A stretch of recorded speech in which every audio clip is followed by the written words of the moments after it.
안녕하세요, 라이트하우스입니다. 신혼부부라면 요즘 시기 더욱 내 집 마련에 대한 고민이 커질 텐데요. 그래서인지 최근 집을 장만하는 프로그램이 많이 생겨나고 있습니다. 신혼부부들이 주택 장만 시 받을 수 있는 혜택 무엇이 있을까요? 크게 분양과 임대로 나눠서 볼 수 있는데요. 분양의 경우 2가지의 선택지가 있고 임대의 경우 8가지의 선택지가 있는데 이 중 4가지를 중점적으로 다뤄보겠습니다.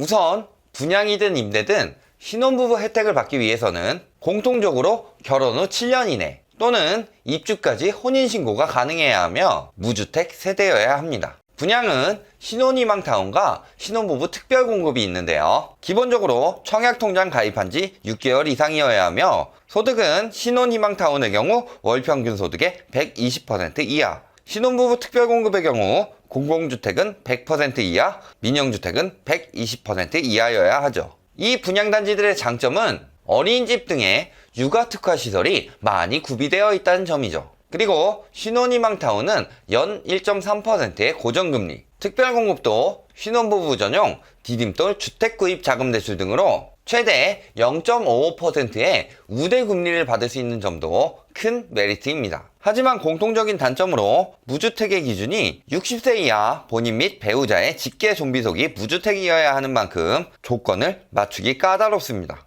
게다가 신혼희망타운의 경우는 5년 의무 거주기간 및 매도 시 수익분배 문제도 있습니다. 신혼부부 특별공급은 초기 부담금, 신혼희망타운의 경우는 30%의 부담금 및 월 납입금의 부담도 크죠. 예를 들어 얼마 전 분양한 위례 신혼희망타운의 부담금은 1억 4천 정도인데요. 가점 3점을 받으려면 외벌이의 경우 평균소득 70% 이하, 즉 월 378만원도 안 되는 금액입니다. 월급을 한 푼도 쓰지 않는다는 가정하에도 3년 이상 걸리는데 신혼 7년 내에 모으기에는 거의 불가능에 가깝겠네요. 즉 실질적으로 부모 도움 없이 자력으로 집을 구하는 신혼부부들에게는 그림의 떡이라는 건데요. 게다가 저렴하게 공급하려고 하다 보니 주거 입지가 안 좋은 곳도 많죠. 초기 부담금 30%만 필요한 신혼희망타운보다 신혼부부 특별공급은 자금 압박이 더 심합니다. 입지가 좋은 곳은 규제지역이라 대출 한도가 낮아 실입주금이 비싸고, 규제가 없어 실입주금이 저렴한 곳은 입지가 안 좋아 살기 불편함에도 신혼희망타운만큼의 금액은 필요하죠. 분양이라는 게 지어질 때까지 한참 기다려야 하는데 이렇게까지 할 필요가 있을까요? 게다가 지금 같은 하락세에 매매보다 더 위험한 분양은 절대 추천하지 않습니다. 임대를 구하는 방법은 매입임대, 전세임대, 매입임대 리츠, 행복주택, 국민임대, 영구임대, 공공지원주택, 분양전환 등이 있습니다. 이 중에서 영구임대는 수급자라는 자격 요건이 필요하고, 국민임대는 우선 공급 혜택만이 있으며, 공공지원임대, 분양전환은 신혼부부에 대한 특별한 혜택이 없으니 넘어가겠습니다. 매입 전세임대부터 보시면 소득이 평균의 70% 이하인 자격요건이 필요하며 1순위 자격요건으로 들어가려면 자녀가 있어야 하죠. 지난 9일 다자녀 저소득층의 매입 전세임대주택 입주가 더 유리하게 되는 개정안이 발표되었는데요. 혼인기간, 연령, 경제활동 가점이 삭제되면서 소득, 자녀수, 청약횟수 등의 가점 비중이 높아지게 됩니다. 참고하시고 변동되기 전과 후 어느 쪽이 유리한지 잘 생각하시고 결정하시길 바랍니다. 매입임대는 다가구 등을 LH에서 매입해서 리모델링 후 임대를 하는 방식이고, 전세임대는 LH 또는 지방자치단체가 기존 주택을 전세 계약한 후 저소득층에게 싸게 재임대하는 방식이라 계약 대상이 LH인지 집주인인지의 차이점이 있습니다. 매입 전세임대의 장점은 우선 시세의 30에서 50% 정도의 저렴한 임대료입니다. 전세임대의 경우 최대 수도권 1억 2천, 광역시 9,500, 기타 8,500까지 지원하기 때문에 5, 600만원가량의 보증금만 필요하며 임대료도 연 1에서 2% 수준으로 매우 저렴하죠. 그리고 둘 다 계약기간이 2년씩 9번까지 연장이 가능하여 최장 20년까지 장기 임대 가능한 장점도 있습니다. 하지만 단점을 보면 매입 임대의 경우 다가구는 임대료가 30%로 싸지만 다세대는 70에서 90%, 구도매입, 도시재생 등은 60제곱미터 이하의 경우 55%에서 83%, 60제곱미터 초과는 90%라 생각보다 비싸다는 것. 그리고 공급이 임차인이 아닌 공급자 위주이기 때문에 위치가 좋지 않거나 좋은 위치는 경쟁률이 너무 강하다는 겁니다. 또 오래된 건물이 많아 화재 위험성이 높다는 것도 있죠. 전세 임대의 단점은 우선 집을 구할 때 임대인의 동의를 구하기가 힘듭니다. 절차가 복잡하기 때문인데요. 다가구의 경우 집주인이 일일이 세대를 적어서 제출해야 해서 기간이 3주나 걸리기도 하니까요. 이 때문에 입지가 안 좋은 곳으로 구할 수도 있고 집주인이 전세 임대 계약으로 해주는 대신 시세보다 높게 부르는 경우도 많이 있죠. 세 번째로 보실 것은 매입 임대 리츠 주택입니다.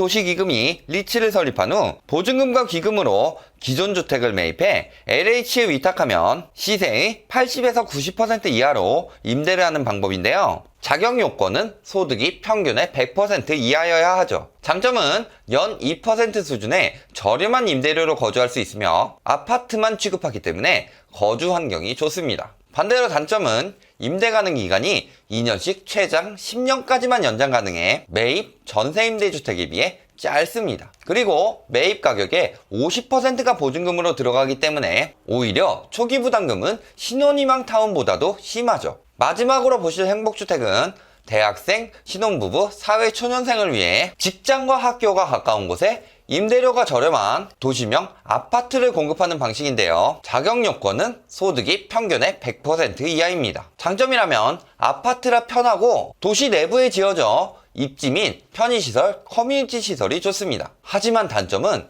집이 너무 좁다는 거죠. 1인 거주 면적이 33제곱미터인데 신혼부부용 행복주택은 전용 36제곱미터 수준으로 나오니까요. 최근 전용 44제곱미터로 공급 확대했다고는 하지만 아직은 둘이 살기에도 턱없이 작습니다. 즉 임대주택 아파트의 문제점은 입지 및 시설이 좋으면 행복주택처럼 집이 너무 좁던지 매입 임대 리츠처럼 너무 비쌉니다. 집이 넓고 저렴하면 매입 전세임대주택처럼 입지가 안 좋거나 가치가 떨어지는 곳이 대부분이죠. 결론을 말씀드리겠습니다. 신혼부부에게 집부터 사고 시작하는 사람들이 많은데 이는 잘 모르는 사람들이 하는 이야기입니다. 우선 부부가 집에서 독립해서 같이 살아보면서 필요한 것들을 알게 된 후 그에 맞춰 금액, 입지, 주변 편의시설 등을 고려해서 집을 사야 하는데 무턱대고 집부터 샀다가 맞지 않는 경우 집을 팔아야 하는데요. 지금 같은 거래 절벽에는 집을 팔기도 어려워 그만큼 거금의 기회비용이 묶이게 되는 거죠. 따라서 초창기에는 임대를 추천하는데요. 가장 좋은 방법은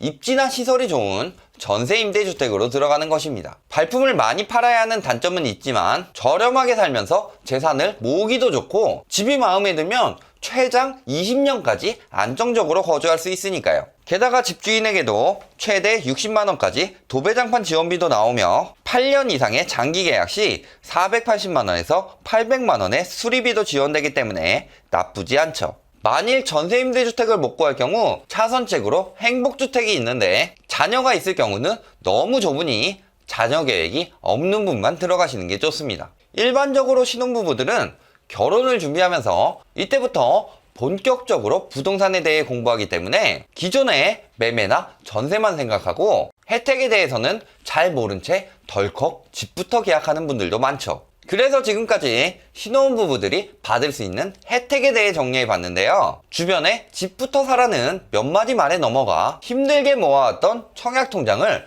허무하게 날리지 마시고 잘 가지고 계시면서 임대 혜택 받다가 내 집 마련에 적합한 집을 만났을 때 계획적으로 사용하시기 바랍니다. 오늘 보신 영상이 도움이 되셨다면 좋아요와 구독, 알림 부탁드립니다.